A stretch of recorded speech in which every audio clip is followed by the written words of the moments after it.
अगर आप अच्छे हिंदू हो तो आपको रामनवमी के बारे में अवश्य पता होगा। यह हिंदू त्योहार के रूप में हर वर्ष धूमधाम से और हर्ष से मनाया जाता है। अगर आप हिंदू हो तो आप जानते होंगे कि रामनवमी क्या है और रामनवमी क्यों मनाया जाता है। अगर नहीं जानते हो तो आपको कोई चिंता करने की जरूरत नहीं है। आज के इस आर्टिकल में हम आपको रामनवमी के बारे में बताएंगे, रामनवमी कैसे मनाया जाता है, रामनवमी का इतिहास एवं रामनवमी का महत्व के बारे में विस्तृत रूप से बताएंगे, इसलिए कृपया करके इस आर्टिकल को अंत तक पढ़ें। एक हिंदू व्यक्ति हर हिंदू त्योहारों को प्रेम के साथ मनाता है और सभी के साथ मिलजुल कर रहता है। सभी हिंदू त्योहार हमें मिलजुल कर रहने को सिखाता है और हमारे हृदय में प्रेम को भरता है। रामनवमी भगवान राम के जन्मदिन पर मनाया जाता है। आप में से सभी लोग श्री राम को तो जानते ही होंगे। भगवान श्री राम ने बुराई के राह को तोड़कर पूरे भारत में अच्छाई का रास्ता दिखाया। भगवान राम को आदर्श पुरुष के रूप में जाना जाता है। पुरानी हिंदू वेदों और कथाओं कहानियों में आपको मिलती है कि एक पुरुष का चरित्र, रहन सहन, स्वभाव भगवान राम की तरह होना चाहिए। इसी वजह से भारत के कोने कोने में भगवान राम का बोलबाला है। उन्हें लोग और प्रेम से अपने हृदय में पबसते हैं। तो चलिए शुरू करते हैं।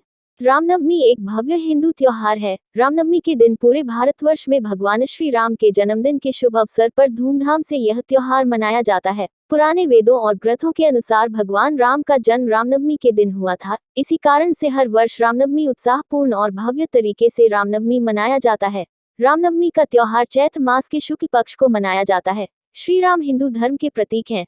श्री राम का मतलब प्रेम, संगति, स्वभाव इत्यादि का शिफ मिलता है। वह हमेशा सच्चाई की राह पर चलते थे और सभी को आदर करते थे, चाहे वह छोटा हो या बड़ा, पशु या पक्षी, सभी को एक समान इज्जत देते थे और प्रेम से बातें करते थे। उन्होंने रावण का वध किया और सच्चाई की ज्योति पूरे भारतवर्ष में जलाई। रामनवमी के दिन बहुत सारे लोग भगवान का नाम से प्रेम को दिखाने के लिए व्रत रखते हैं और भगवान राम का प्रेम भावना के साथ पूजा करते हैं। इन्हीं कारणों से रामनवमी के दिन सभी हिंदू धर्म के लोग प्रेम भावना से ऐसे मनाते हैं। पुराने वेदों एवं शास्त्रों के अनुसार माना जाता है कि हिंदू भगवान विष्णु के 7वां अवतार के रूप में भगवान राम के का जन्म सरयू नदी के किनारे बसी अयोध्या में राजा दशरथ के घर में हुआ था। भगवान राम का जन्म घमंडी लंकापति रावण के गुरूर अत्याचारों को खत्म करने के लिए और धरती से सभी बुराइयों को मिटाने के लिए हुआ था। इसके साथ ही भगवान राम एक पुरुषोत्तम पुरुष थे और हमेशा सच्चाई की राह पर चलते थे और शिद्दत से रहते थे। इसलिए भगवान श्री राम के जन्मदिन के रूप में सर्वश्रेष्ठ हिंदू त्योहार रामनवमी मनाया जाता है।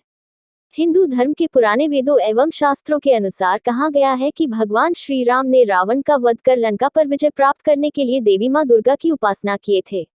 इन्हीं सब कारणों से रामनवमी मनाया जाता है। पुराने वेदों एवं शास्त्रों के अनुसार अयोध्या के राजा श्री दशरथ के 3 पत्नियां थीं और तीनों के पास पुत्र नहीं थे, जिससे राजा दशरथ काफी परेशान थे। राजा दशरथ ने संतान प्राप्त करने के लिए महर्षि वशिष्ठ के पास गए। महर्षि वशिष्ठ ने कमेष्टि यज्ञ कराने को कहा।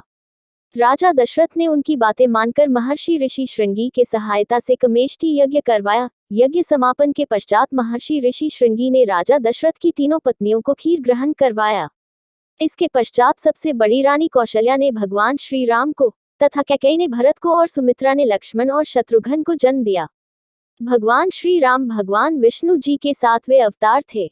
भगवान श्री राम ने कई सारे बुराई का अंत किया और साथ ही रावण का भी वध किया और सच्चाई की राह का मार्गदर्शन किया। इसलिए श्री राम को पुरुषोत्तम पुरुष माना जाता है और इनके जन्मदिन के अवसर पर रामनवमी मनाया जाता है। और भगवान श्री राम हिंदू धर्म के प्रतीक हैं और इन्हें भगवान की उपाधि दी जाती है।